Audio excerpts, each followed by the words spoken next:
Hello दोस्तों, Umakant Yadav sir GS classes की इस ऑनलाइन वेब पोर्टल पे आप सभी का बहुत बहुत स्वागत है। आशा है कि आप बेहतरीन तरीके से पिछली कक्षाओं को पढ़ रहे होंगे और प्रैक्टिस सेट भी लगा रहे होंगे। चलिए, आज दोस्तों 2022 के इस वर्ष का अंतिम दिन का अंतिम क्षण है। ठीक आज ही की रात्रि 12 बजे के बाद जो समय है परिवर्तन होकर के वर्ष 2022 सदा सदा के लिए अलविदा हो जाएगा, जो कभी शायद भविष्य में लौट करके ना आए। तो कुछ जो कुछ भी गलतियां या जो कुछ भी अच्छा हुआ है 2022 में, उससे सीख लेकर के हमको 2023 में एक नए तरीके से नई प्रेरणा लेनी है और नया ऊर्जा के साथ कुछ नया करना है। ठीक, आप मेहनत से पढ़ते रहिए और अपने परिवार के सपनों को, माता पिता के सपनों को अपने कलम से एक ऊंचा आयाम दीजिए, ताकि भविष्य में किसी भी चीज़ों का सामना न करना पड़े। मेहनत से पढ़ते रहिए। ठीक, हर कभी भी हार नहीं मानना चाहिए। हर असफलता के पीछे ध्यान दीजिएगा, हर असफलता के पीछे सफलता आपकी राह देख रही है। जैसे हमने असफलता लिखा, ठीक, असफलता, हर असफलता के पीछे सफलता आपकी राह देख रही है। देखिएगा, पीछे अगर अ पे हम हाथ रख देते हैं, ठीक, तो इसके पीछे सफलता जो लिखा गया शब्द है, ये हमेशा आपकी राह देख रही है। तो कभी हार नहीं मानना, मेहनत से लड़ते रहिए। ठीक, मेहनत करेंगे। और एक बात ये भी याद रखिएगा, पढ़ाई में लगाव जरूरी होता है और खेती में मेहनत जरूरी होती है। ठीक, तो इसमें लगाव चाहिए पढ़ाई में। और आज के कंपटीशन युग के दौर में अगर 5 से 6 घंटे से कम पढ़ते हैं अगर आप, तो फिर नहीं माना जा सकता कि आप कोई भी कंपटीशन क्वालिफाई कर लेंगे।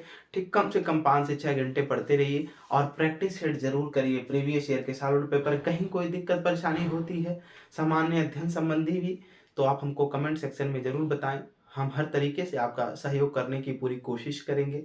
इस प्रकार से हमारे और हमारे परिवार की तरफ से, Umakant Yadav sir GS classes की तरफ से भी आप सभी को, आपके पूरे परिवार को नए वर्ष की हार्दिक बधाई एवं शुभकामनाएं। आइए चलते हैं। हम लोग पढ़ रहे थे राष्ट्रपति, भारत का प्रेसिडेंट। ठीक, और पिछली कक्षाओं में हम लोगों ने राष्ट्रपति का चुनाव, फिर राष्ट्रपति का कार्यकाल, फिर राष्ट्रपति पर महाभियोग की प्रक्रिया की बात की कि राष्ट्रपति पर महाभियोग की प्रक्रिया किस प्रकार से लाई जा सकती है। ठीक, तो आइए देखते हैं आज अनुच्छेद 57 के बारे में। क्या अनुच्छेद 57, आर्टिकल 57 क्या कहता है? अनुच्छेद 57, अनुच्छेद 57 देखिएगा, अनुच्छेद जो 57 कहता है, ये राष्ट्रपति के पुनर्निर्वाचन के प्रावधान की प्रक्रिया की बात करता है। यानी जो राष्ट्रपति है उसका पुनर्निर्वाचन हो सकता है या नहीं हो सकता है। जैसे कई जगहों पर एक प्रावधान है कि राष्ट्रपति 2 बार से अधिक बार राष्ट्रपति नहीं बन सकता। जैसे अमेरिका में है कि 2 बार राष्ट्रपति बनेंगे, उसके बाद राष्ट्रपति आप नहीं बन सकते। ठीक, जिसके प्रयास में डोनाल्ड ट्रंप थे, 1 बार राष्ट्रपति थे, दोबारा बनने की प्रक्रिया में थे, तो उन्होंने नहीं बन पाए। उसके बाद जो बाइडेन बन गए। ठीक, लेकिन भारत में अनगिनत बार आप पुनर्निर्वाचन हो सकते हैं राष्ट्रपति के रूप में, ऐसी कोई बाध्यता नहीं है। तो इसमें लिखेंगे अनुच्छेद 57 क्या कहता है, लिखेंगे 57 में राष्ट्रपति के पुनर्निर्वाचन का प्रावधान है। क्या है? राष्ट्रपति के पुनर्निर्वाचन का, राष्ट्रपति के निर्वाचन का प्रावधान है। राष्ट्रपति के पुनर्निर्वाचन का प्रावधान है। ठीक, राष्ट्रपति के पुनर्निर्वाचन का प्रावधान है। या भारत में मतलब आप जितनी बार भी चाहे राष्ट्रपति रह सकते हैं, इसमें किसी भी प्रकार की बाध्यता नहीं है। ठीक, आगे की तरफ हम देखेंगे अनुच्छेद, अभी 58 भी हम लोग देख लेंगे, पहले 57 हो गया, 59 देखेंगे। अनुच्छेद 59 क्या कहता है? अनुच्छेद 59, आइए अनुच्छेद 59 क्या कहता है इसको देखेंगे। क्या अनुच्छेद 59 में लिखेंगे राष्ट्रपति के कार्यकाल की शर्तें। क्या? राष्ट्रपति के कार्यकाल की शर्तें, राष्ट्रपति के कार्यकाल की शर्तें, राष्ट्रपति के कार्यकाल की शर्तें। यानी राष्ट्रपति अगर निर्वाचित होता है, ठीक, और उसका कार्यकाल चल रहा है, तो उसके कार्यकाल में कुछ शर्तें निर्धारित की गई हैं। ठीक, पहला लिखेंगे आप, कुछ शर्तें निर्धारित की गई हैं। पहला लिखेंगे, हम बोल रहे हैं पहला लिखेंगे, भारत का राष्ट्रपति भारत का राष्ट्रपति संसद के किसी भी सदन का भारत का राष्ट्रपति संसद के किसी भी सदन का सदस्य नहीं हो सकता। संसद के किसी भी सदन का सदस्य नहीं हो सकता, लिखिएगा। यानी संसद के जो दो सदन है, लोकसभा और राज्यसभा का, जब भी वो भारत का राष्ट्रपति है तो उसके साथ साथ संसद का सदस्य नहीं होना चाहिए। उसके पहले हो सकता है, ठीक, लेकिन उस समय वर्तमान में जब वो राष्ट्रपति बन जाता है, कार्यकाल उसका है चल रहा है, तो उस समय वो संसद का सदस्य नहीं होना चाहिए। आगे की तरफ लिखेंगे इसमें, योग्यता में वह, नंबर 2, योग्यता में वह लोकसभा के सदस्यों के योग्यता में वह लोकसभा के सदस्यों के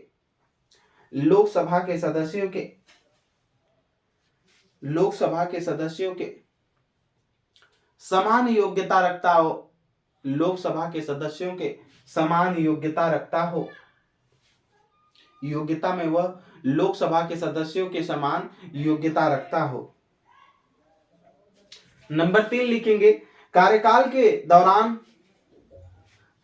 के दौरान उसके वेतन और भत्ते में कोई भी कटौती नहीं की जाएगी। कार्यकाल के दौरान उसके वेतन और भत्ते में किसी भी प्रकार की कटौती नहीं की जाएगी। यानी इसके कहने का मतलब है कि राष्ट्रपति है, जब आपातकाल की स्थिति आती है, जैसे कोविड की महामारी के दौरान बहुत से कर्मचारियों का जो वेतन है और भारत के जो भी सांसद विधायक हैं उनके वेतनों भत्तों में कटौती की गई, तो ऐसा नहीं किया जाएगा। कभी भी आपातकाल स्थिति आया ना तो उसका वेतन घटाया जा सकता है, आपातकाल के दौरान न बढ़ाया जा सकता है, ठीक, उसमें किसी भी प्रकार की उसकी कटौती नहीं की जाएगी। अगर भारत के राष्ट्रपति का वेतन 5 लाख है तो उसको 5 लाख पूरा दिया जाएगा, ठीक, ये शर्तें हैं। इस प्रकार से अनुच्छेद 58 लिखेंगे, अनुच्छेद 58,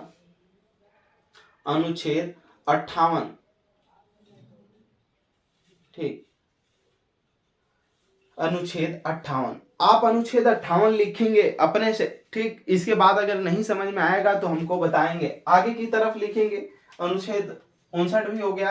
अब अनुच्छेद 60 में हम लोगों ने अभी नहीं पढ़ा है, 61 पढ़ा है। अनुच्छेद 60 लिखेंगे, अनुच्छेद 60, आर्टिकल 60, अनुच्छेद 60 भी बहुत इंपॉर्टेंट है, कई परीक्षाओं में पूछा जा चुका है, तो इसलिए इसको भी ध्यान देंगे। अनुच्छेद 60, ठीक, 60 लिखेंगे। इसमें राष्ट्रपति की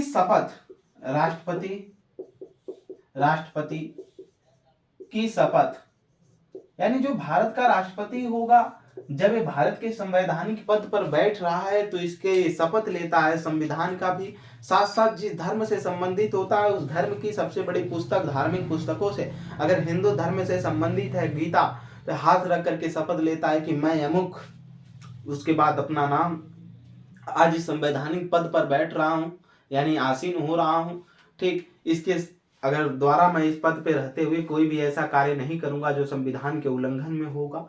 यह भारत की जनता जिसमें लोकतंत्र है, मतलब जो लोकतंत्र है भारत की जनता, या उसे जो उसमें संप्रभुता की, भारत की संप्रभुता की शक्ति निहित है, कोई भी ऐसा कार्य नहीं करेंगे कि उसमें छीनता हो, ठीक, उनमें भेदभाव हो, ऐसा कोई भी कार्य हम नहीं करेंगे, ठीक। ऐसे शपथ ली जाती है किसके द्वारा? राष्ट्रपति के, ठीक। ये जो प्रक्रिया है अनुच्छेद 60 में दी गई है राष्ट्रपति के शपथ के बारे में। भारत का जो राष्ट्रपति है किसके प्रति मतलब किसके समक्ष शपथ लेता है? तो आप सर्वोच्च न्यायालय के न्यायाधीश के समक्ष, यानी सुप्रीम कोर्ट के मुख्य न्यायाधीश के समक्ष शपथ लेगा। तो अगर भारत का मुख्य न्यायाधीश नहीं है तो उसके अन्य वरिष्ठतम जो मुख्य मतलब न्यायाधीश के अंदर न्यायाधीश होंगे, उनके वरिष्ठतम न्यायाधीश के समक्ष हो क्या करेगा? भारत का राष्ट्रपति शपथ लेता है। आगे की तरफ हम देखेंगे, अब राष्ट्रपति अनुच्छेद 62 एक छूटा रह गया है, उसको भी नोट कर लेंगे। कल 61 पे महाभियोग की प्रक्रिया हमने बता दिया। आप अनुच्छेद 58 खुद लिखेंगे, ठीक। अनुच्छेद अब लिखेंगे अनुच्छेद 62, अनुच्छेद 62, ठीक। देखिएगा इसमें राष्ट्रपति के पद की पदरिक्ति की बात की गई है। राष्ट्रपति के पदरिक्ति की बात की गई है, राष्ट्रपति की पद रिक्ति की बात की गई है। ठीक, इसमें जो बात की गई, कहा गया कि व्यक्ति त्यागपत्र से पद रिक्ति हो सकती है, पहला। दूसरा, महाभियोग से, ठीक, महाभियोग से पद रिक्ति हो सकती है राष्ट्रपति का। तीसरा जो हो सकता है, त्यागपत्र हो गया, महाभियोग हो गया। तीसरा, मृत्यु, यानी कार्यकाल के दौरान अगर राष्ट्रपति की मृत्यु हो जाए, इन्हीं तीनों से राष्ट्रपति का पद खाली हो सकता है। इसमें कहा गया कि अगर राष्ट्रपति की जो पद रिक्ति की बात की गई, यानी अगर पद रिक्ति इन तीनों कारणों से होती है तो उसको क्या हो जाएगा, 6 महीने के अंदर, 6 महीने के अंदर भरना अनिवार्य होता है। क्या भरना अनिवार्य होता है, भरना अनिवार्य होता है। यानी जो राष्ट्रपति है उसका अगर पद खाली हो जाता है तो उसको 6 महीने के अंदर भरना अनिवार्य होता है। और खाली कैसे हो सकता है, त्यागपत्र या महाभियोग के द्वारा या मृत्यु के द्वारा। ठीक, तो ऐसे कौन कौन से भारत के राष्ट्रपति हैं जिनकी मृत्यु कार्यकाल के दौरान हो गई थी। अभी हम लोग राष्ट्रपति की शक्तियां पढ़ लेंगे तो उसको भी पढ़ेंगे। ठीक, कौन कौन से राष्ट्रपति थे जिन पे महाभियोग की प्रक्रिया चलाई गई कि नहीं, अभी तक नहीं चलाई गई। ठीक, कौन कौन से ऐसे राष्ट्रपति हैं जो त्यागपत्र दिए। ठीक, ऐसा भी देखा जाएगा, शायद अभी तक कोई दिया नहीं। ठीक, कौन से ऐसा राष्ट्रपति था जो अपने पदों पर 2 बार आसीन रहा है, किसके प्रमुख, कौन से ऐसे राष्ट्रपति जिनके समय में प्रमुख प्रमुख कार्य हुए हैं। इन सारी चीजों को हम एक एक करके पढ़ेंगे, परेशान होने की जरूरत नहीं है। तो आपसे कोई पूछता है 62 में, तो आप वही बताएंगे कि राष्ट्रपति के पद के संबंधित पद रिक्ति की बात की गई है, यानी अगर राष्ट्रपति का पद खाली होता है तो उसको 6 महीने के अंदर भरना होता है। ठीक, और अगर ऐसा हो जाता है तो उस 6 महीने तक के जो कार्यकाल को देखेगा वो भारत का उपराष्ट्रपति देखेगा। ठीक, और उस समय उसका वेतन और भत्ता जो भी कुछ होगा वो उपराष्ट्रपति का ही दिया जाएगा, लेकिन अगर संसद चाहेगी तो उसको राष्ट्रपति के समान वेतन भत्ते देने का कार्य कर सकती है। ठीक, आगे की तरफ हम हेडिंग डालिएगा, राष्ट्रपति की शक्तियां। क्या राष्ट्रपति की शक्तियां, राष्ट्रपति की शक्तियां क्या क्या हैं, इसको हम जानेंगे। यानी एक भारत का जो राष्ट्रपति है, यानी राष्ट्र का पति, राष्ट्राध्यक्ष, यानी राष्ट्र का जो अध्यक्षता कर रहा है, जो राष्ट्र का संवैधानिक प्रमुख पद पर आसीन है, उसकी शक्तियां क्या क्या है। ठीक, आइए देखते हैं राष्ट्रपति की शक्तियां। हेडिंग डालेंगे, राष्ट्रपति की शक्तियां। क्या राष्ट्रपति की शक्तियां, हेडिंग डालिएगा, राष्ट्रपति की शक्तियां, राष्ट्रपति की शक्तियां, राष्ट्रपति की शक्तियां, राष्ट्रपति की शक्तियां, राष्ट्रपति की शक्तियां, राष्ट्रपति की शक्तियां। आइए देखते हैं राष्ट्रपति की शक्तियां क्या हैं। तो राष्ट्रपति के पास 2 प्रकार की शक्तियां हैं। कौन कौन सी, नोट करेंगे। राष्ट्रपति के पास 2 प्रकार की शक्तियां। ठीक, क्या राष्ट्रपति के पास 2 प्रकार की शक्तियां। पहला लिखेंगे सामान्य शक्तियां, सामान्य शक्तियां, सामान्य शक्तियां। राष्ट्रपति के पास कौन कौन सी शक्तियां हैं, 2 प्रकार की। पहला सामान्य शक्तियां, दूसरा है आपातकालीन शक्तियां, आपातकालीन शक्तियां। ठीक, आपातकालीन शक्तियां। हम इसको 2 भागों में बांट देते हैं, या 2 भाग, 2 तरीके की शक्तियां होती हैं। जो सामान्य शक्तियां होती हैं ये 10 हैं, और जो आपातकालीन शक्तियां होती हैं ये 3 हैं। ठीक, इसको नोट कर लीजिएगा, एक 10 है और एक 3 है। इन्हीं अब शक्तियों के बारे में हमें पढ़ना है। राष्ट्रपति की शक्तियों में सामान्य शक्तियां जो हैं 10 शक्तियां कौन कौन सी हैं, इनके बारे में हमें पढ़ना है। फिर हम लोग पढ़ेंगे आपातकालीन शक्तियों में जो 3 शक्तियां हैं, ये कौन कौन सी शक्तियां हैं, इनके बारे में हम पढ़ेंगे। आइए, तो पहले हेडिंग डालेंगे सामान्य शक्तियां। राष्ट्रपति की शक्तियों में क्या, सामान्य शक्तियां। राष्ट्रपति की शक्तियों में हेडिंग डालेंगे आप क्या, सामान्य शक्तियां। चलिए आइए देखते हैं राष्ट्रपति के पास जो 10 प्रकार की सामान्य शक्तियां क्या हैं, उसको एक एक करके हम लोग देखेंगे। पहले हेडिंग डालेंगे आप, राष्ट्रपति की सामान्य शक्तियां। क्या राष्ट्रपति की सामान्य शक्तियां, राष्ट्रपति, राष्ट्रपति, राष्ट्रपति की सामान्य शक्तियां, राष्ट्रपति की सामान्य शक्तियां। ठीक, राष्ट्रपति की सामान्य शक्तियां, राष्ट्रपति की सामान्य शक्तियां। इसमें जो पहले आती है वो आती है कार्यकारी शक्तियां। नंबर 1 हेडिंग डालेंगे, इसमें भी एक कार्यकारी शक्तियां। क्या? कार्यकारी, कार्यकारी शक्तियां। इसमें हमने बताया कि 10 होती हैं, तो एक एक करके देखेंगे। पहला जो इसमें शक्ति आती है वो है कार्यकारी शक्तियां। यानी पहला जो कार्यकारी शक्ति आती है कि राष्ट्रपति के कार्य संबंधी कौन कौन सी शक्तियां हैं, इसको समझते हुए लिखते हुए दोनों कार्य करे चलेंगे। ठीक, तो अनुच्छेद 53 कहा गया कि संघ की कार्यपालिका की सभी शक्तियां किसमें निहित होती हैं, यानी जो भारत संघ है, केंद्र है, केंद्र की समस्त जो शक्तियां होती हैं वो किसमें निहित है? राष्ट्रपति में निहित है। और इसके इस्तेमाल कौन करता है? या तो राष्ट्रपति खुद करेगा या तो वो मंत्री परिषद की मदद से करता है। ठीक, तो इसमें हम पहले लिखेंगे अनुच्छेद, क्या? अनुच्छेद, इसमें लिखेंगे अनुच्छेद 53, अनुच्छेद 53 राष्ट्रपति की कार्यकारी शक्तियों में अनुच्छेद 53 क्या कहता है, लिखेंगे इसमें हम संघ की कार्यपालिका की सभी शक्तियां, संघ की कार्यपालिका की सभी शक्तियां, संघ की कार्यपालिका की सभी शक्तियां, संघ की कार्यपालिका की सभी शक्तियां, संघ की कार्यपालिका की सभी शक्तियां राष्ट्रपति में निहित होती हैं, राष्ट्रपति में निहित होती हैं, राष्ट्रपति में निहित होती हैं, राष्ट्रपति में क्या होती हैं? निहित होती हैं, राष्ट्रपति में निहित होती हैं। यानी संघ की कार्यपालिका की जो समस्त शक्ति है वो किसमें निहित होती है? राष्ट्रपति में निहित होती है। फिर आगे लिखेंगे उसी में जिसे राष्ट्रपति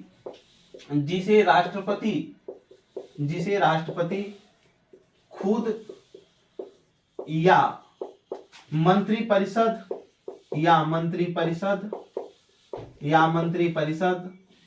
की मदद से प्रयोग करता है। यानी संघ केंद्र की जो पूरा शक्ति है कार्यपालिका की, ठीक, वो किसमें निहित होती है? वो शक्ति राष्ट्रपति में निहित होती है, जिसे राष्ट्रपति या तो खुद इस्तेमाल करेगा या उसमें क्या करेगा, हमने लिखा या तो वो खुद इस्तेमाल करेगा, किसे? राष्ट्रपति खुद इस्तेमाल करेगा या मंत्री परिषद की क्या करेगा? मदद से प्रयोग करता है। कौन? राष्ट्रपति। ठीक, ये बात समझ में आई? ये किसकी शक्तियां हैं? कार्यकारी शक्तियां हैं, किसकी? राष्ट्रपति की। ठीक, आगे की तरफ लिखेंगे इसमें अनुच्छेद 53 हो गया, 77, अनुच्छेद 77। आइए एक एक आर्टिकल करके जो कार्यकारी शक्तियों में आते हैं इसको हम लोग देख रहे हैं। अनुच्छेद 77, अनुच्छेद 77 में क्या बात की गई है इसको लिखेंगे तब समझेंगे। लिखिएगा इसमें संघ की कार्यपालिका का प्रशासन, संघ की कार्यपालिका का प्रशासन, संघ के कार्यपालिका का प्रशासन, कार्यपालिका का, संघ की कार्यपालिका का प्रशासन, संघ के कार्यपालिका का प्रशासन राष्ट्रपति के नाम से, राष्ट्रपति के नाम से, राष्ट्रपति के नाम से, के नाम से चलाया जाता है, चलाया जाता है, चलाया जाता है। यानी केंद्र का जो भी होगा, राष्ट्र का प्रमुख है, राष्ट्र का पति है। ठीक, जैसे घर का कोई भी मालिक होता है तो अधिकतर जो कुछ भी घर से बाहर के तरफ कार्य होता है तो मालिक के ही नाम से होगा, चाहे निमंत्रण हो, किसी के यहाँ जाएगा या कोई भी कार्य अगर होता है तो मालिक के नाम से ही रखा जाता है कि नहीं मालिक का नाम लिख लीजिए, ये चीज रहेगा।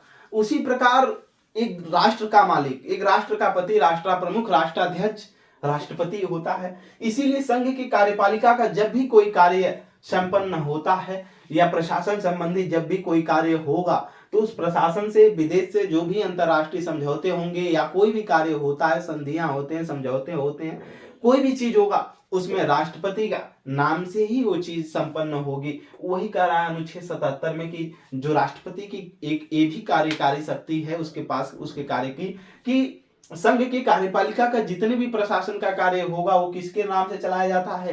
राष्ट्रपति के नाम से चलाया जाता है। किसके नाम से? राष्ट्रपति के नाम से। फिर आगे देखेंगे कार्यकारी शक्तियों में अनुच्छेद 75 आता है। क्या? अनुच्छेद 75। अनुच्छेद 75 क्या कहता है? आइए देखते हैं। अनुच्छेद 75, आर्टिकल 75, अनुच्छेद 75, 75। आशा है कि आपको समझ में आ रही होंगी बातें। लिखेंगे इसमें, प्रधानमंत्री की नियुक्ति राष्ट्रपति द्वारा की जाती है। प्रधानमंत्री की नियुक्ति राष्ट्रपति द्वारा की जाती है। प्रधानमंत्री की नियुक्ति, प्रधानमंत्री की नियुक्ति राष्ट्रपति के द्वारा की जाती है। प्रधानमंत्री की नियुक्ति राष्ट्रपति के द्वारा की जाती है। किसके द्वारा? राष्ट्रपति के द्वारा की जाती है। राष्ट्रपति के द्वारा की जाती है। राष्ट्रपति के द्वारा की जाती है, की जाती है। यानी जो भारत का प्रधानमंत्री है, ठीक, इसकी नियुक्ति कौन करता है? इस बात को ध्यान रखना, कौन करता है? राष्ट्रपति करता। नियुक्ति करता है यानी उसको सिलेक्ट करता है, ठीक, इलेक्ट नहीं होता है। कई बार क्वेश्चन पूछा जाता है कि भारत का प्रधानमंत्री इलेक्टेड है, इलेक्ट है, चुना गया है, या सिलेक्ट है, निर्वाचित किया गया। तो बहुत से बच्चों का जवाब यही होता है कि सर भारत के प्रधानमंत्रियों का चुनाव होता है प्रधानमंत्री पद के लिए। तो भारत का प्रधानमंत्री इलेक्टेड है, निर्वाचित है, सॉरी चुना गया है, ठीक, सिलेक्टेड, उसको नियुक्ति नहीं की गई, वो निर्वाचित है। तो ये गलत है। प्रधानमंत्री सिलेक्टेड होता है, निर्वाचित नहीं होता, ठीक, उसको नियुक्त किया जाता है, उसकी नियुक्ति होती है। भारत का प्रधानमंत्री एक सांसद के रूप में चुना जाता है, ठीक, सभी लोग सांसद के रूप में चुने जाते हैं, मिनिस्टर ऑफ पार्लियामेंट। इसके बाद वो जिस पार्टी से भी सांसद होते हैं वो पार्टी तय करती है, ठीक, जो पार्टी बहुमत में साबित करती है अपना बहुमत, उसको राष्ट्रपति क्या करता है? उसमें से सभी को शपथ दिलाएगा और उसमें से पार्टी तय करेगी कि कौन प्रधानमंत्री बनेगा, उसको भी राष्ट्रपति क्या करता है? प्रधानमंत्री के रूप में नियुक्ति करता। तो ये याद रखेंगे, आर्टिकल 75, अनुच्छेद 75 ये पूरा साफ करता है कि प्रधानमंत्री की नियुक्ति कौन कर रहा है? राष्ट्रपति के द्वारा की जाती है। यानी प्रधानमंत्री क्या हो गया? यहाँ पर सिलेक्टेड हो गया। तो लिख लेंगे यानी पीएम सिलेक्टेड होता है, कोष्टक में लिख लेंगे, यानी पीएम क्या होता है? सिलेक्टेड होता है। क्वेश्चन याद रखेंगे, यानी पीएम सिलेक्टेड होता है। क्या होता है? सिलेक्टेड होता है।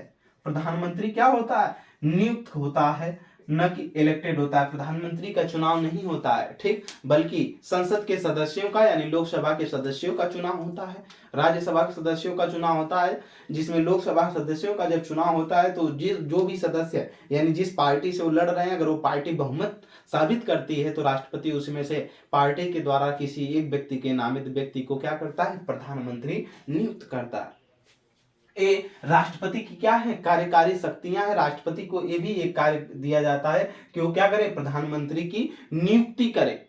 अब इसी में एक बात और आती है, जो मंत्री परिषद होता है उसकी भी बात की गई है। समझ लीजिएगा, ये अनुच्छेद जो हम इधर पढ़ा रहे हैं 77 है, 75 है, ये आर्टिकल हम दोबारा नहीं पढ़ाने वाले, जो पढ़ा दे रहे हैं यही पढ़ा दे रहे हैं, फिर हम दोबारा जल्दी नहीं पढ़ाएंगे, ठीक। आगे की तरफ इसी में लिखिएगा, इसमें मंत्री परिषद तथा मंत्री परिषद तथा मंत्री परिषद, ठीक। हाँ, ये बताएंगे कि मंत्री परिषद, मंत्री क्या है? मंत्री परिषद मतलब कितने प्रकार के मंत्री होते हैं, मंत्री परिषद में कौन कौन सम्मिलित होते हैं, कैबिनेट मंत्री में कौन, मतलब कौन, मंत्रिमंडल और मंत्री परिषद दो चीज होती है, एक मंत्री परिषद और एक मंत्रिमंडल। इसमें कौन कौन लोग सम्मिलित होते हैं, चीजें चर्चा होगी। तथा मंत्री परिषद राष्ट्रपति द्वारा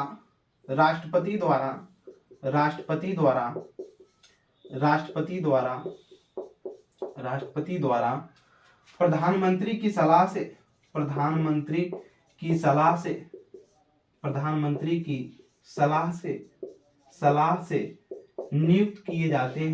से नियुक्त किए जाते हैं।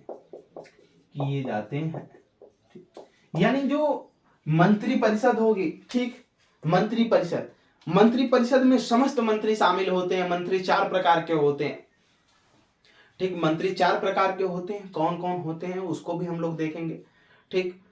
कैबिनेट मंत्री, राज्य मंत्री, स्वतंत्र प्रभार राज्य मंत्री और उप मंत्री, ठीक। ये चारों मंत्री मंत्री परिषद में सम्मिलित होते हैं। और जब भी प्रधानमंत्री की नियुक्ति राष्ट्रपति करेगा, तो जब प्रधानमंत्री बन जाएगा तो फिर प्रधानमंत्री की सलाह से यानी प्रधानमंत्री के कहने से राष्ट्रपति क्या करेगा, इन मंत्री परिषद की नियुक्ति करेगा, जिसमें समस्त मंत्री परिषद क्या होते हैं, सम्मिलित होते हैं। मंत्रिमंडल में केवल कैबिनेट मंत्री सम्मिलित होते हैं और मंत्री परिषद में समस्त मंत्री सम्मिलित होते हैं। मंत्री 4 प्रकार के होते हैं, हमने अभी बताया। कैबिनेट मंत्री, दूसरा राज्य मंत्री, फिर तीसरा स्वतंत्र राज्य प्रभार मंत्री, फिर चौथा उप मंत्री होते हैं। उप मंत्री बहुत कम बनाए जाते हैं। ठीक, तो मंत्री परिषद में समस्त मंत्री शामिल होते हैं और इसको तभी राष्ट्रपति किसके द्वारा, प्रधानमंत्री की सलाह से यानी प्रधानमंत्री के कहने पर राष्ट्रपति इनकी क्या करेगा, नियुक्ति करेगा। ठीक, बात समझ में आई। अभी आर्टिकल 75 क्लास 2 क्या कहता है, अभी इसको हम देखेंगे। आर्टिकल 75 क्लास 2 जो कहता है वो ये कहता है कि भारत में जो इसमें होंगे राष्ट्रपति होंगे, इसके द्वारा विभागों का बंटवारा किया जाएगा, यानी जो मंत्री परिषद होगी इसमें कौन कौन से विभाग कौन कौन से मंत्रियों को दिया जाएगा, इसका बंटवारा कौन करता है, राष्ट्रपति ही करता है। लेकिन उल्लिखित रूप से अगर देखा जाए वास्तविक रूप से तो वो प्रधानमंत्री के द्वारा ही दिया जाता है, यानी पार्टी के द्वारा ही तय किया रहता है। बस एक राष्ट्रपति के होने की वजह से वो राष्ट्रपति के रूप में क्या किया जाता है, उसको बस दिखाया जाता है। ठीक, वास्तविक रूप से मंत्रालय का जो बंटवारा होता है अगर देखा जाए तो प्रधानमंत्री पार्टी के कहने से ही कर देता है, लेकिन बस एक दिखावा की वजह से उसको दिखाया जाता है कि राष्ट्रपति उसको क्या करता है, बंटवारा करता है। ठीक, आइए देखते हैं आर्टिकल 75 क्लास 2 यानी अनुच्छेद 75 खंड 2 क्या कहता है। अनुच्छेद 75 खंड 2, अनुच्छेद 75 खंड 2, अनुच्छेद 75 आर्टिकल 75 क्लास 2, क्लास 2।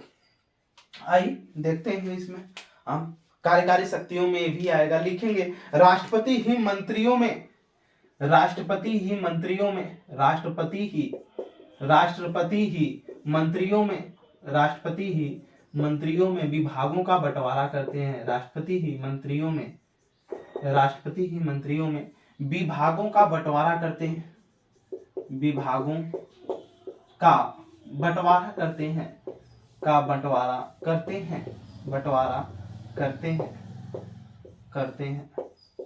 यानी जो राष्ट्रपति होते हैं यही मंत्री, जो मंत्री परिषद में सम्मिलित लोग हैं, इनके विभाग कौन कौन से होंगे, उन विभागों का होता है ना कि फला मंत्री इस विभाग के मंत्री, उन विभागों का बंटवारा कौन करता है, राष्ट्रपति ही करता है।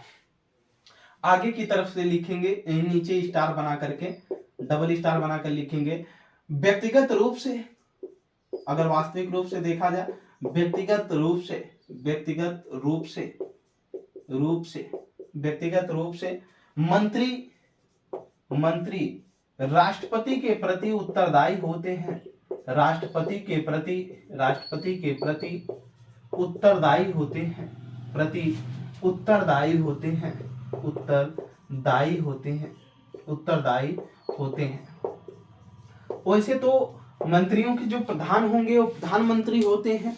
ठीक, सब कुछ उन्हीं के पास होता है। लेकिन अगर व्यक्तिगत रूप से देखा जाए, वास्तविक रूप से देखा जाए तो राष्ट्रपति क्या कर सकता है, मंत्री से सवाल, कोई भी सवाल जवाब कर सकता है। मंत्री उसके प्रति उत्तरदायी यानी जवाबदेही के लिए क्या है, इसको जवाब देने के लिए उत्तरदायी, उसको जरूरी है कि वो जवाब दे।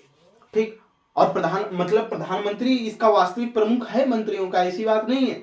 लेकिन अगर व्यक्तिगत रूप से देखा जाए तो जो मंत्रालय उनको विभाजित जो विभाग दिया गया है राष्ट्रपति के प्रति, ये क्या करते हैं, मंत्री उत्तरदायी हैं, वो कभी भी इनसे जवाब मांग सकता है और ये जवाब देने के लिए प्रति क्या है, उसके लिए उत्तरदायी, इनको जवाब देना है, बाध्य है। ठीक, इसीलिए इसमें कहा गया कि व्यक्तिगत रूप से जो मंत्री हैं राष्ट्रपति के प्रति क्या होते हैं, राष्ट्रपति के प्रति उत्तरदायी होते हैं। आगे की तरफ राष्ट्रपति की कार्यकारी शक्तियों में ही आती है इसकी नियुक्तियां किन किन लोगों की करता है राष्ट्रपति। तो इस तरह से देखा जाए तो भारत का राष्ट्रपति लगभग 16-17 लोगों की नियुक्तियां और भी ज्यादा लोगों की नियुक्तियां करता है। तो जो प्रमुख है आइए हम उनको देखते हैं। हेडिंग डालेंगे नियुक्तियां, राष्ट्रपति की कार्यकारी शक्तियों में ही नियुक्तियां डालेंगे कि राष्ट्रपति किन किन लोगों की नियुक्तियां करता है। ठीक, हेडिंग डालिएगा राष्ट्रपति के द्वारा की गई नियुक्तियां, या राष्ट्रपति कौन कौन सी नियुक्तियां करता है इसको हम देखेंगे। हेडिंग डालेंगे नियुक्तियां, किस किस लोगों की नियुक्तियां करता है कौन, राष्ट्रपति, भारत का राष्ट्रपति किन किन लोगों की क्या करता है, नियुक्तियां करता है। आइए देखते हैं। तो इसमें एक एक करके लिखेंगे। पहला आ जाएगा राज्यपाल। पहला क्या, राज्यपाल। भारत का राष्ट्रपति क्या करता है, राज्यपाल की क्या करता है, नियुक्ति करता है। समझ में आया ना। अगर कोई पूछता है कि राज्यपाल का चुनाव होता है तो आप कहेंगे नहीं, उसकी नियुक्ति कौन करता है, राष्ट्रपति करता है। राष्ट्रपति की कौन सी शक्ति है, कार्यकारी शक्तियां हैं। जो किस प्रकार की शक्ति है, राष्ट्रपति की सामान्य शक्तियों में आती है। ठीक, राज्यपाल की नियुक्ति करता है। दूसरा, उच्च सुप्रीम कोर्ट, एससी का मतलब यहाँ सुप्रीम कोर्ट, हाई कोर्ट के न्यायाधीशों की नियुक्ति, के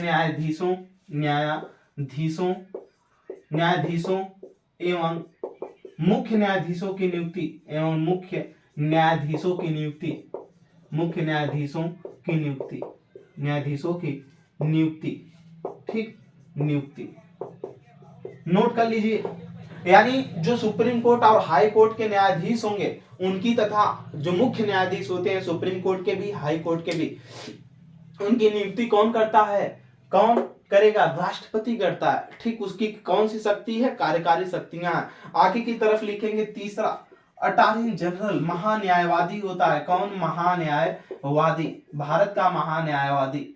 ठीक, भारत के महान्यायवादी की भी नियुक्ति कौन करता है, ये राष्ट्रपति करता है। कौन करता है, राष्ट्रपति करता है। आगे की तरफ लिखेंगे।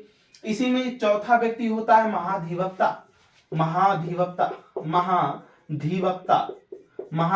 होता है। कौन होता है, महाधिवक्ता होता है। ठीक, महाधिवक्ता होता है। जो महान्यायवादी होता है, अटॉर्नी जनरल। ठीक, ये महान्यायवादी, ये भारत सरकार का विधि अधिकारी होता है केंद्र में। ठीक, इसको भी हम लोग 76 में पढ़ेंगे आर्टिकल में। महाधिवक्ता ये राज्य स्तर पर कार्य करता है। जैसे महान्यायवादी भारत सरकार का वकील है, उसी प्रकार ये राज्य स्तर पर है, केंद्र में काम करता है। ठीक, पांचवा लिखेंगे इसमें, नियंत्रक महालेखा परीक्षक। क्या, नियंत्रक महालेखा परीक्षक। चौथा, पांचवा लिखेंगे, नियंत्रक महालेखा परीक्षक,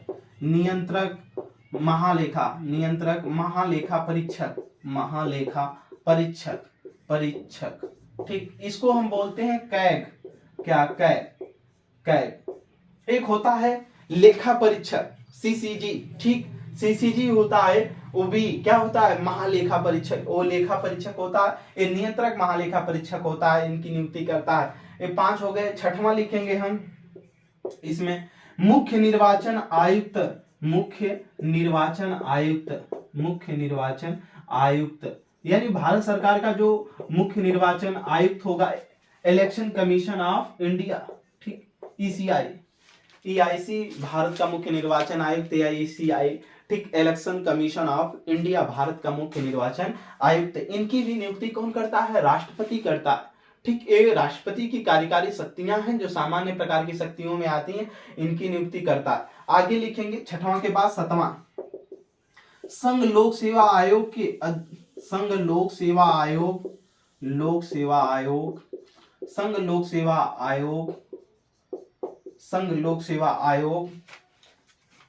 अध्यक्ष की नियुक्ति, संघ लोक सेवा आयोग के अध्यक्ष की नियुक्ति। ठीक, अध्यक्ष, संघ लोक सेवा आयोग के जो अध्यक्ष होंगे इनकी भी नियुक्ति कौन करता है, राष्ट्रपति करता है। आगे लिखेंगे, सैन्य बलों के अध्यक्ष, 7-8, सैन्य बलों के अध्यक्ष, यानी भारत में सैन्य बलों के अध्यक्ष। भारत में जो 3 प्रकार की सेनाएं हैं, जल सेना, नौसेना। ठीक, जल सेना को ही नौसेना बोलते हैं। जल सेना हो गई या नौसेना, उसी को कह लीजिए। फिर वायु सेना हो गई, फिर थल सेना जो हो गई। इन तीनों सेनाओं के जो प्रमुख होंगे, जो अध्यक्ष चुने जाते हैं, जो जनरल बनाए जाते हैं, वो राष्ट्रपति के ही द्वारा क्या किए जाते हैं, नियुक्ति की जाती है इनकी। ठीक, आगे की तरफ हम लिखेंगे नवा में लिखेंगे, वित्त आयोग के अध्यक्ष। क्या, वित्त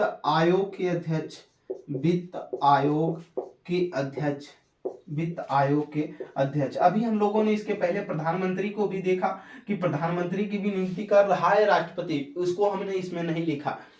ठीक, वित्त आयोग के अध्यक्ष। आर्टिकल अनुच्छेद 280 में 2018 जो भी उसको है, हमें इंग्लिश नहीं आती। ठीक, अनुच्छेद 280 में जो बात की गई है, भारत वित्त आयोग, भारत का एक वित्त आयोग होगा। ठीक, वित्त आयोग का अध्यक्ष भी होगा। तो उस अध्यक्ष के जो वित्त आयोग का कार्य होता है राजस्व का बंटवारा करना प्रमुख रूप से, ठीक, भारत और राज्य के बीच, केंद्र और राज्य के बीच कितने राजस्व आए उनको बंटवारा करने का कार्य होता है वित्त आयोग का। तो ये वित्त आयोग का एक अध्यक्ष होगा जिसकी नियुक्ति भी कौन करेगा, राष्ट्रपति करेगा। इसके बारे में भी हम लोग विस्तृत चर्चा करके पढ़ेंगे। आगे की तरफ 10वां लिखेंगे राजदूत, विदेशी राजदूतों की नियुक्ति। ठीक, राजदूत, ठीक, वो देशी हो चाहे विदेशी हो, मतलब देश के अंदर और विदेशों में भी राजदूतों की नियुक्ति कौन करता है, ये राष्ट्रपति करता है। राजदूत क्या होते हैं, ये सूचनाएं पहुंचाने का काम करते हैं। ठीक, आगे की तरफ लिखेंगे 11वां, अन्य अन्य केंद्रीय आयोगों के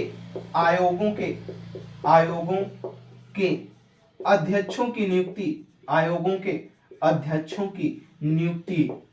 की नियुक्ति, यानी जितने भी अन्य केंद्रीय आयोग हैं उनकी नियुक्ति कौन करता है, राष्ट्रपति करता है। महिला आयोग के अध्यक्ष, पिछड़ा वर्ग आयोग अध्यक्ष, अनुसूचित जाति आयोग के अध्यक्ष, अनुसूचित जनजाति आयोग के अध्यक्ष, भाषा आयोग के अध्यक्ष, जितने भी हैं अलग अलग तरीके के जो आयोग बने हुए हैं, इन सभी आयोगों के अध्यक्षों की नियुक्ति कौन करता है, भारत का राष्ट्रपति करता। इस प्रकार से तमाम तरीके की राष्ट्रपति की नियुक्तियां कार्यकारी शक्तियों में निहित हैं जो राष्ट्रपति की सामान्य शक्तियों में आते हैं। बात समझ में आई। आगे की तरफ हम देखेंगे तो राष्ट्रपति की अब दूसरी शक्तियां हम लोग देखेंगे। ये पहली शक्तियां देख रहे थे कार्यकारी शक्तियां, अब दूसरी हम लोग शक्तियां देखेंगे। कौन, सैन्य शक्तियां। राष्ट्रपति के पास सैन्य शक्तियां कौन कौन सी हैं, हम इसके विषय में चर्चा करेंगे। आइए चलते हैं दूसरी शक्तियों के विषय में चर्चा करने के लिए। राष्ट्रपति की दूसरी शक्तियां क्या हैं, यानी सैन्य शक्तियां हैं। ठीक, एक एक करके हम लोग सामान्य शक्तियों में पढ़ेंगे। एक हमने पढ़ लिया, 9 बची है जिसमें दूसरा पढ़ने जा रहे हैं। ठीक, आइए, कहीं कोई चीजें अगर समझ में नहीं आती हैं तो आप कमेंट सेक्शन में जरूर बताएं। ठीक, और अगर आप अपना डाउट आज क्लियर नहीं करेंगे तो भविष्य के लिए आपके लिए खतरा भी बन सकता है। ठीक, तो इसलिए आज ही अपना जो डाउट है उसको क्लियर करें। और वैसे भी हम अपने क्लास में डाउट रखने का कोई मौका ही नहीं देते हैं कि आपके प्रति कोई डाउट उत्पन्न हो। ठीक, लिखेंगे सैन्य शक्तियां। दूसरा क्या लिखेंगे, सैन्य शक्तियां। राष्ट्रपति की जो सैन्य शक्तियां क्या है, सैन्य शक्तियां सामान्य शक्तियों में ही आती हैं सैन्य शक्तियां। ठीक, आइए देखते हैं सैन्य शक्तियां। सैन्य से आप लोगों को लग रहा होगा कि सैनिक से संबंधित शक्तियां। आर्टिकल 53, ठीक, क्लाज 2 यानी अनुच्छेद 53 खंड 2 में कहा गया है कि राष्ट्रपति सैन्य बलों का क्या होता है, अध्यक्ष होता है। यानी युद्ध आरंभ की घोषणा, उसको संधि की घोषणा, समाप्ति की घोषणा कौन कर सकता है, राष्ट्रपति करता। लिखेंगे इसमें हम सैन्य शक्तियों में आर्टिकल या अनुच्छेद, आर्टिकल 53 क्लाज 2, अनुच्छेद 53 खंड 2। ठीक, क्या कहता है इसमें देखेंगे हम। लिखेंगे राष्ट्रपति सैन्य बलों का अध्यक्ष होता है। क्या होता है, राष्ट्रपति सैन्य बलों का अध्यक्ष होता है। राष्ट्रपति सैन्य बलों का अध्यक्ष होता है, सैन्य बलों का अध्यक्ष होता है। क्या होता है, अध्यक्ष होता है। नोट कर लीजिएगा, राष्ट्रपति सैन्य बलों का अध्यक्ष होता है। यानी क्या होता है, सैन्य बलों का जब अध्यक्ष होगा, आज भी ये तीनों सेनाओं का क्या होता है, सर्वोच्च कमांडर होता है। ठीक, अब उसके बीच की एक कड़ी बन गई है सीडीएस, चीफ डिफेंस स्टाफ, जिसमें प्रथम चीफ डिफेंस स्टाफ 2018 में पद जब बनाया गया सीडीएस का, तो सबसे पहले चीफ डिफेंस स्टाफ कौन बने थे, जनरल बिपिन रावत, जिनकी हेलीकॉप्टर हादसा में मृत्यु हो गई। उसके बाद एक कार्यवाहक के रूप में मनोज मुकुंद जो नरवणे थे, इनको बनाया गया। फिर उनके बाद से अब अनिल कुमार चौहान जो है नए सीडीएस हैं देश के, ठीक, चीफ डिफेंस स्टाफ है, एक कड़ी का काम करते हैं। यानी तीनों सेनाओं के जो प्रमुख हैं, इनके बाद राष्ट्रपति होता था पहले, अब उन्हीं के बीच में कोई भी निर्णय लेने के लिए सीडीएस बनाया गया है, चीफ डिफेंस स्टाफ। यानी सीडीएस से पहले कोई निर्णय होगा, उसके बाद लास्ट में राष्ट्रपति आता है। तब भी तीनों सेनाओं का जो सर्वोच्च कमांडर होता है वो भारत का राष्ट्रपति होता है। यानी राष्ट्रपति सैन्य बलों का जो अध्यक्ष होता है, ठीक, तीनों सेनाओं की। यानी क्या होता है, युद्ध आरंभ की घोषणा, यानी युद्ध आरंभ की घोषणा आरंभ की घोषणा।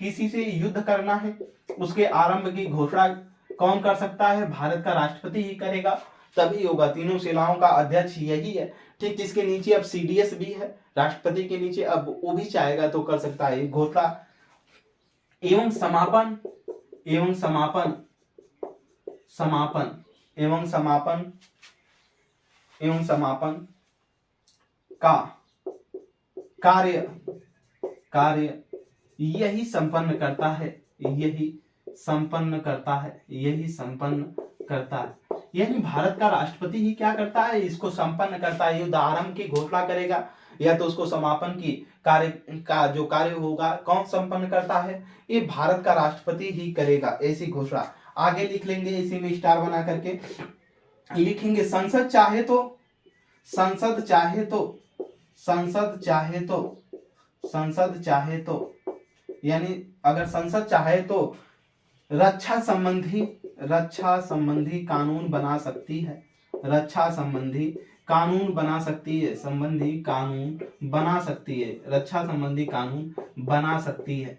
यानी अगर सांसद चाह रही है, ठीक, संसद चाह रही है कि नहीं रक्षा संबंधी कानून बनाए तो उसमें बना सकती है, लेकिन इसमें भी राष्ट्रपति की अनुमति होना चाहिए, ठीक। आगे की तरफ हम लोग अब वैदेशिक शक्तियां क्या हैं, यानी विदेशों के जो अंदर या अपने देश के अंदर जो राजदूत नियुक्त होते हैं उनकी नियुक्ति के संबंध में राष्ट्रपति की शक्तियां क्या क्या आती हैं सामान्य शक्तियों में। तो अब अगली हेडिंग डाल देंगे आप, वैदेशिक शक्तियां।